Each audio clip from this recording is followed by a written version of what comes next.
আসসালামু আলাইকুম। জয়ী নই, পরাজিত নই। সুনীল গঙ্গোপাধ্যায়।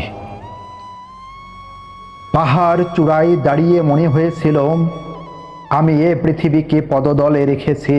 এই আক্ষরিক সত্যের কাছে যুক্তি মূর্ছা যায়। শিহরিত নির্জনতার মধ্যে বুক টনটন করে ওঠে। হালকা মেঘের উপচ্ছায়ায় একটি ম্লান দিন সবুজকে ধূসর হতে ডাকে। দিগন্ত প্রান্তর ও টুকরো ছড়ানো তীরার ওপর দিয়ে ভেসে যায় অনৈতিহাসিক হাওয়া। অরণ্য আনে না কোনো কস্তুরীর ঘ্রাণ। কিছু নিচে ছুটন্ত মহিলার গোলাপি রুমাল উড়ে গিয়ে পড়ে ফণি মনসার ঝোপে। নিঃশব্দ পায়ে চলে যায় খরগোশ আর রোদ্দুর। এই যে মুহূর্তে, এই যে দাঁড়িয়ে থাকা, এর কোনো অর্থ নেই।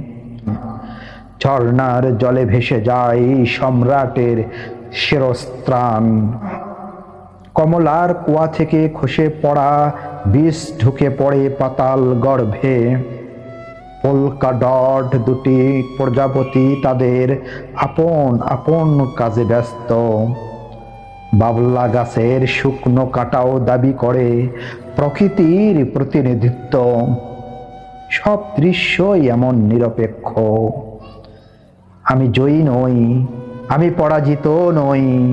আমি এমনই একজন মানুষ, পাহাড় চূড়ায় পৃথিবীকে পদদলে রেখে আমার নাভিমূল থেকে উঠে আসে বিষণ্ণ ক্লান্ত দীর্ঘশ্বাস।